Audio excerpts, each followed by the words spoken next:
we got favorite writers, but we've always got the favorite runs from our favorite writers.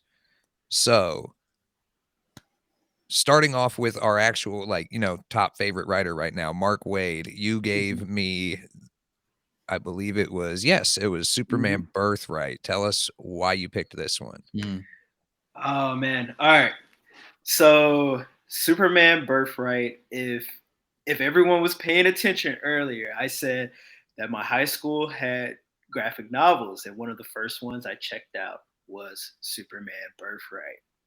So it just has a very special place in my heart, especially it being the first Superman storyline that I ever read, fully. And the fact that it's so cinematic in the way the storytelling is and the artwork. The fact I've always said that Superman Birthright is the Superman movie I always wanted. It is what Man of Steel should have been, at least in my eyes. You know, the fact you have such hope in this character. And I always feel like a good Superman story should always leave you hopeful at the end. And I get this out of Superman Birthright. And even though it's a retelling of the origin, it's been done to death, my ad. Literally, like whether it's John Burns' Man of Steel or like the several like adaptations of Superman, it has been done to death. But Birthright is my favorite Superman origin, and Mark Waid gets everything right about the character. That's awesome. That's another one to add to my Superman list because Longbox I was an anti-Superman person for so long. I did not like the character. I thought he was completely ridiculously overpowered. I thought that was stupid. And then Longbox is like, just freaking read it. Just read a bunch of Superman, please. I'm like, fine. I started reading Superman All-Star for the first thing I ever really dove into and read. And let me tell you, if you never read Superman before and you try to dive into All-Star Superman, you are confused by page 5. There's a lot of runs like that. There's a lot of runs like that. But All-Star Superman, I guess I don't know. I thought going into it would be like more of a structure to the story when really it's jumping back and forth through time like constantly. And I'm just sitting there like, what is going on? And then like I was familiar with Bizarro, but I didn't realize a whole chapter of the book was going to be on Bizarro World, and I was going to have to start reading everything backwards. And so that took me forever to like get used to doing it. Oh my gosh, man. Okay, that's my bad. That's my bad. okay, that's my bad. Because I recommended All Star Superman because even though I mentioned Superman Birthright, that's my favorite Superman story by Mark Waid. But All Star Superman is my favorite Superman story. So I was like, oh, I might as well, let him read the best of the best. But then I was like, wait, like literally after I said it, I thought about it and I was like, wait, JJ's gonna be confused. And just neglected to warn me. Just let me do it. Oh man. Oh, my bad. You see what I deal with, folks. I will say also, Superior Comic had a couple of good ones too. I did forget about Dan Slott. Dan Slott has some fun Spider-Man runs, and then Kelly Thompson's Black Widow, of course. But yeah, I love Dan Slott. Also, it's funny. I got a lot of those books. Like you have the Cindy Moon run. What's the alternate name for that arc? I should just like look around behind me and see what it's like. But yeah, that's a great run. And then also just some of Slott's like classic, continuity runs too. So that's a good one too. And then we've already mentioned my favorite thing from Tinian so far, and that is Something is Killing the Children. Like, there's a reason I talk about this series so dang much. It's just so freaking good. For those of you who've never read it, it follows this girl named Erica Slaughter, and she's a member of basically this secret order of monster hunters, for lack of a better way of explaining it.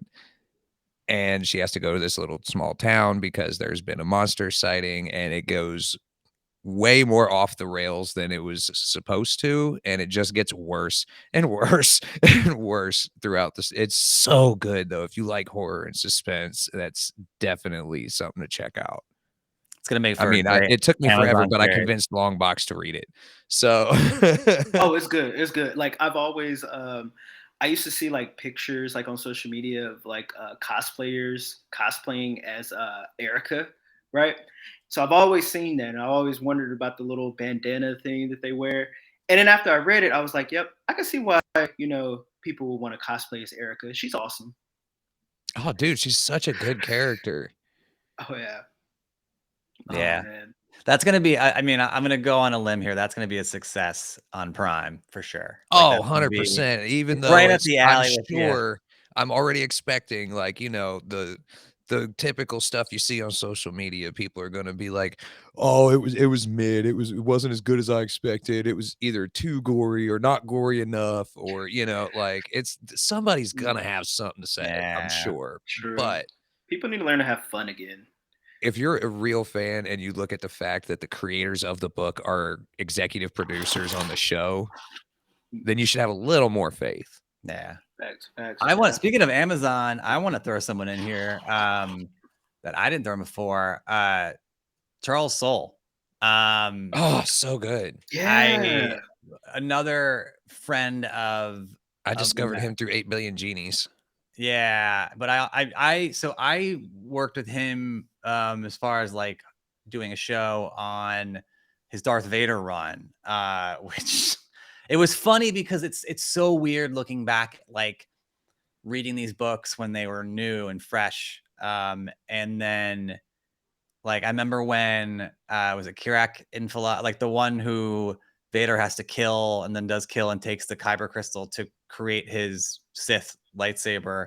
And we never, that was like the first time that they filled in so many amazing Star Wars stories that we didn't know, like in between, like Vader knowing about Luke before A New Hope and, his, how he has to like make a Kyber crystal bleed to like turn it, all these like crazy stories. And what a run. And then also Daredevil, his Daredevil run is epic too. So that's another one that just popped into my mind that I was like, gotta put Charles Soule in there. I mean, and again, like Amazon, I think 8 Billion Genies is going to be on Amazon, right? That's I believe that's who picked it up. At least Yeah. that's been the rumor. I don't know if anything's been 100% confirmed on it yet, but he's confirmed it. I just didn't know if it was Amazon. I always get them mixed up. He definitely NYCC he confirmed it. Like oh, okay, gotcha.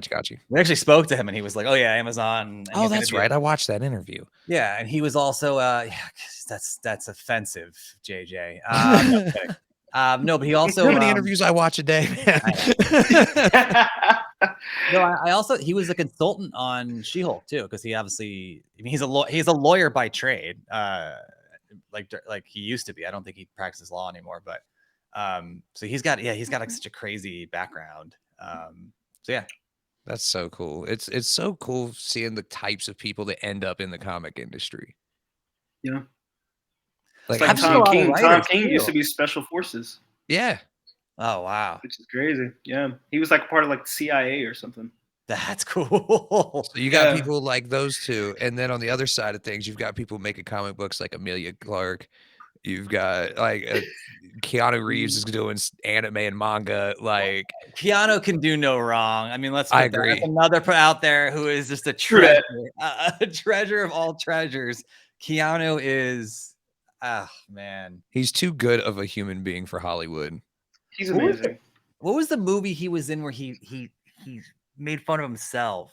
Man, I think it was with Ali Wong and the guy from Fresh Off the Boat, and then Keanu Reeves came in there, and it was a couple years ago, and he basically just spoofed himself, and he was like so serious. It's just a great. I wish we had a clip. It's great. They're eating dinner, and like I guess it's one of those places where they blindfold you to eat, so you're supposed to have like the sensory like excitement. And I know what you're talking about. Yeah. it's a great scene, and Keanu's like, he's classic Keanu. He's like, oh, it's like the earth and it rides through your loins, and like just whatever Keanu, you can picture Keanu saying, like, I'm an FBI agent. And so it's just Keanu's the best, man. He's just I love him to death. It's great. He is. All right, so next up for Longbox, we've got Jeff Johns, Mm. Justice Society of America. What made you go with this one? Okay, so everyone has one story that they at least love by Jeff Johns. You know, Jeff Johns is one of Mm. those modern writers that, for the most part, he knows how to write comics. He gets stuff right. But out of all his big runs, you know, from Green Lantern to Flash to all this different stuff, JSA has just spoke to me. I Mm. don't know what it is about that book. I just love it. I read this whole run in the 3 omnibuses that are out, and actually earlier towards the end of last year, earlier this year, I reread those 3 omnibuses because I just love them so much. And Johns, he just knows how to make you nostalgic for stuff that you weren't even alive for. Like, like literally, why do I feel like I've known Jay Garrick and Alan Scott and I don't know, Mr. Terrific, you know, for the most part, for the general audience, these are obscure characters, you know, but he made me love them and build up a connection. And I feel like Jeff Johns is truly his best work, and not a lot of people talk about it. I want to Yeah. throw a random one in there. Okay.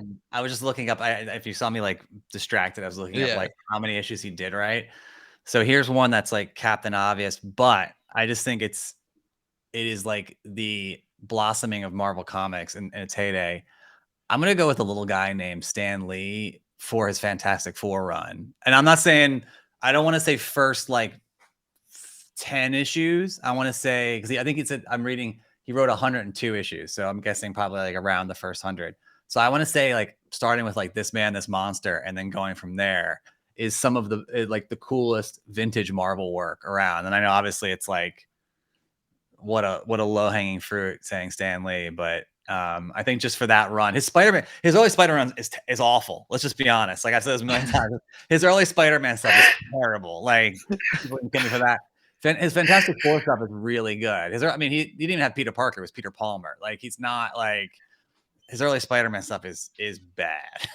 So like I'm not. But it's so touted because it's, you know, it's the original. Yeah. And it was game changing. It was unique and different. But stories go.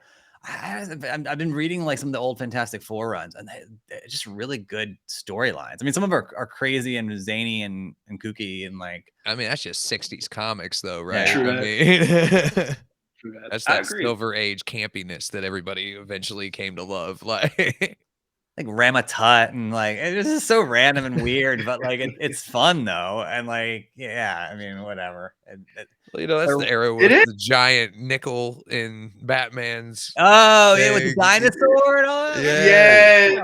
That's, you know, that's the same era. So like you talk about like that's why I always compare the Spider-Man live action movies to different eras of comics.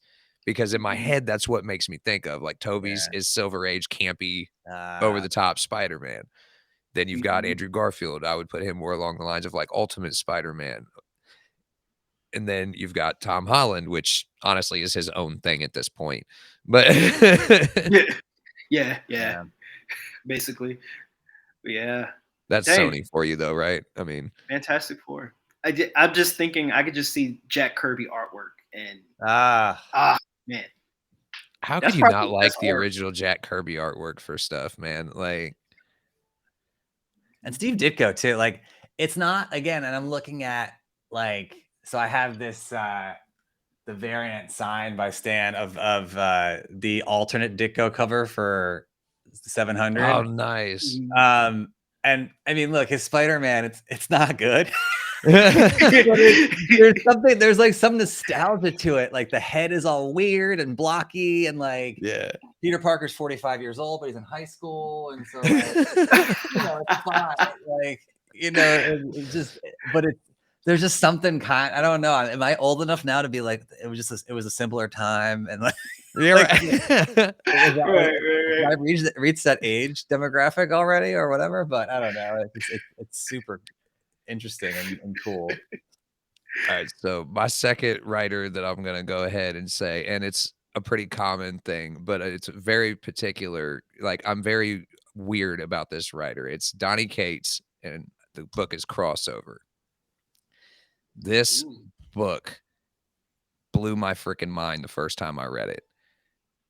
I don't know why it blew my mind so much, but like, I mean, I've got it right here.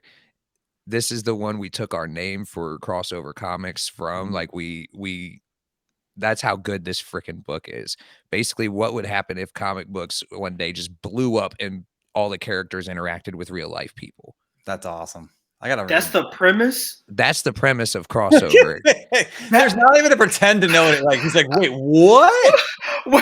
I knew he hadn't read That this is yet. the best So, reaction I ever. remember you mentioned it to me before. Oh man, that's bro, great. I'm reaction. telling you, bro. And there's Oh, old school like characters in this book that like nobody owned the trademarks for at the time. Like Mad Max is in here. Oh wow, Like actually, if you look at the back cover, there he is right there.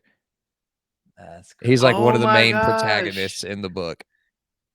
I mean, I was gonna say it's funny. I was gonna be like, wow, if Donnie Cates is watching this, like, I guess Crossover Comics is about to get a cease and desist letter from Donnie Cates himself. Be Right. like, yeah, like, sorry guys. It's like, No, because his is just Crossover. We're all right. Crossover Comics because it's through Yeah. Image. It's not a brand, you know. I think we're all right, but Yeah, I think it's. I'm joking around. I think it's fine.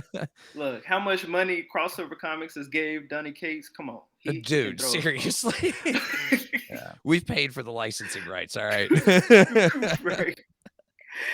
Oh man, but I'm no, checking like that out. it's just something that I don't Yeah. think had really been done in comics before. Like it broke that fourth wall of the comic books world isn't the real world in the comics anymore. You know what I'm saying? Like now it's interjecting with actual reality. And of course, nothing goes well at the beginning. So When is that run? That gives When? me Fables vibes. it's recent. I know that. But that premise, it kind of gives me like Fables vibes, but like with comic book characters. Like how Yeah, I was they're just in the thinking real that. world. Oh, 2020. Yeah, Okay, it's 2020. yeah. So I mean, it's very recent. The second volume of the trade came out not too long ago. I mean, I just think it's cool. I mean, look, that's what makes the MCU so fun and different is that like there's an air of reality to it, right? Like, Right. you know, I think no one's gonna say, and it's tough. I love Batman. It's probably my favorite character. Like maybe Spider-Man are tied, but like when you go see a Batman movie, you're not mistaken for real New York City or whatever. Like, and I think that's the cool thing about the MCU and Marvel in general. It's like things are set in realism. So a crossover is a cool, just it gives me like MCU and like what Longbox is saying, like Fables vibes. Like it's a really cool, unique idea. And it's also, I mean, I can imagine how much fun the writers are having in there poking fun at each other because they're in the book, being like making fun of each other and putting them in there and like, Oh yeah, and there's you know. writers in the book too. Like there's writers interacting with like characters they've created and stuff. Like Yeah. it's so cool. JJ, why you never told me about this? But and then like at the same time, it's dealing with like major social issues because they're basically treating the comic book characters as illegal aliens, like the rest of Ooh. society is. So they're trying to like shun them. Comic book stores are getting banned all over the country. Like all kinds of stuff's happening. Like it's insane, dude. It's such a good book. Wow. And that's what I was saying. Like, I'm very particular about what Donnie Cates I really like and what Donnie Cates I don't. I'm not a big fan of his Marvel and DC stuff. I love his indie stuff so much. And who published Crossover? Image, Okay. which I know people argue with me sometimes. Image isn't independent. I'm like, it's creator owned, which is pretty much the definition of independent. Each creator who gets a book published owns their book. Yeah. Like they have the ability to take it to another publisher in the future if they so choose. Yeah. Image is just a publisher. That's it. That's all they did. But yeah, I'm gonna have to check that out because I just recently read God Country by Donny Cates, and I really enjoyed that. I have that one too. So good.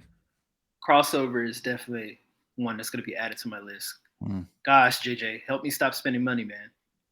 No, that's the exact opposite of what we do here on the Comic Press. We encourage people to spend their money on stuff, man. That's how you get further into the hobby. You should You gotta change read the more. You should change the logo to like pressing money out of your wallet or something. Right. Right. Put a little vacuum there, sucking the dollar bills out of it or something. Basically, We'll yeah. figure something out. And So, me and my okay, we're wallet. down to the last couple of suggestions, and the last one you gave me, Longbox, which it was a kind of a shock to me. The Question by Dennis O'Neil. Explain this one. Yes. So a lot of people always get thrown off when I mention this run. Because a lot of people think, oh, when you mention Dennis O'Neil, you're going to talk about, oh, Batman, or you're going to talk about, Green Lantern, Green Arrow. But I feel like The Question is honestly Denny's best work because, first of all, it was a very obscure character that at the time DC had just got the rights to. So, because originally The Question was at Charleston Comics with, like Peacemaker and Blue Beetle and all of them. So DC had just got the rights and they were going to do The Question. And the fact that this is Denny O'Neil unhinged. Like he could do whatever he want with the character. And you can tell that he was just free to do whatever that he couldn't do with Batman or do with Green Lantern, because those are very big established characters. And it's so dark. It has like that detective noir vibe to it. I love the part where The Question actually reads Watchmen by Alan Moore. There's a issue in here where The Question reads, and he's like, "Oh, this Rorschach guy," and it's kind of meta in a way. And he's like reading it, and he's like, "You know what? I don't like Rorschach." And isn't that pretty much everybody's reaction by the end of Watchmen? Is that like Rorschach's kind of a piece of crap, like trying to watch my language here. Yeah.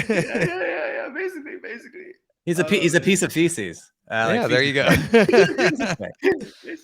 basically, yeah. I just love it. It made me fall in love with this character that I never thought that I would like, and it's just good. I think people should just read it. I love the social political messages that it has in it as well.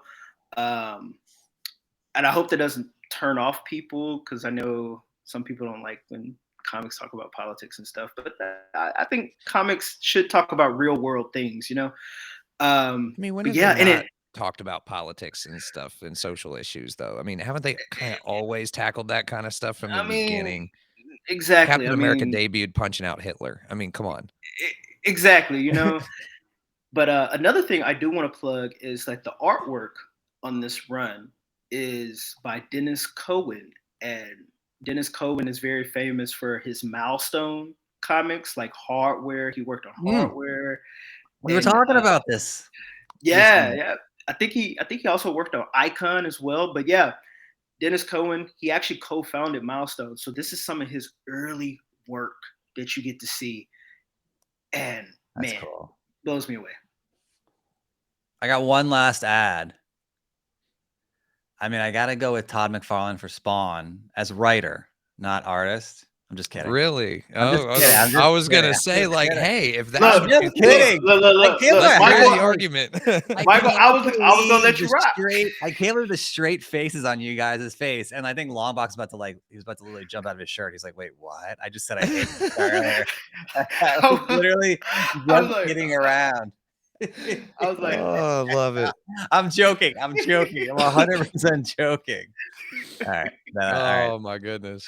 That joke didn't hit. Bad joke. I pull it back. I was like, oh no. I thought it was gonna be like erupting like laughter, and then like we go like this, like, and I was like, no, I'm just messing around with you guys. I'm just Honestly, I was just that curious makes it to hear even funnier because we thought you were serious for a second. I'm gonna do that from now on. Maybe that's like my new shtick. It's just there you go. Yeah. The T-shirt that says, "All right, this is my last thing I'm gonna say," and then Like, my favorite movie is David Ayer's Suicide Squad. Like, the underlying tones of that movie were so good. And the layers and the depth of that movie, and Margot Robbie just, like, brought it home, and Oscar-winning Suicide I Squad. remember going to see that crap in the theater, dude, and it was just like I was so disappointed when I left.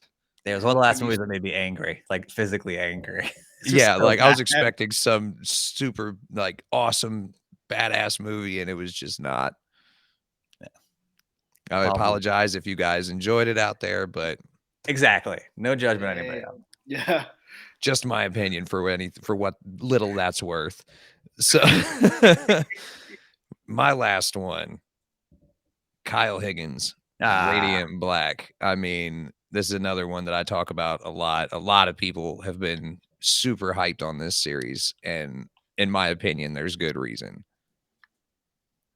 If you like Power Rangers, if you like superheroes, if you like ultra futuristic tech and space stuff and giant animatronic super gods, this is up your alley. Well, give us a quick synopsis, because I mean, this is definitely a hot book right now. Like, people love Radiant Black. So basically, it follows a writer who is pretty much like he's not a good writer. He's been struggling to get a job for years and years and years as just like an article writer or some kind of writer, and it's just not working. So he goes out with his buddy, moves back home with his parents because he can't afford rent anymore. Goes out with his buddy one night drinking, leaves the bar. They're going across these train tracks, and they see this little weird shape floating over the train tracks. What it turns out to be is a micro black hole, and it gets sucked into his body and gives him powers. So the suit automatically just appears on him, and for a second he's all freaking out because he can't figure out how to take the helmet off, and he's got like it makes him sick. Like he gets transported through a different dimension real quick and brought back. Like he doesn't know what's going on. And it turns out it's happening to multiple people throughout the world, and they're like all getting chosen by these little black hole entities that they're calling the Radiants. Oh, that's cool. So there's a Radiant Black, there's a Radiant Pink, there's a Radiant Yellow. I think, yeah, there was a Radiant Yellow. Like there's Rogue Sun now, there's Dead Lucky. Like they're basically just expanding this universe, and like it's Power Rangers on steroids, basically, is the way I describe it to people. Yeah, cool. That's another thing that JJ put me on, man. He told me about Radiant Black. He's like Longbox, like, you like Power Rangers, like check out Radiant Black. So I remember I ordered the first trade, read it immediately, ordered the second trade and Rogue Sun, because that is so good. It's what I want from Power Rangers, that I think that could make it a big franchise like the MCU. But Radiant Black is doing it. For sure. And like I said, they've got their spinoff series, Radiant Red, that just came out with the trade. They've got Rogue Sun that's probably getting ready to come out with Volume 2 very soon. It's just going to keep going. Dead Lucky is getting its trade coming out soon. Supermassive One Shot number 2 is coming out. So it's and they're saying there's a big announcement at C2E2 they're doing now.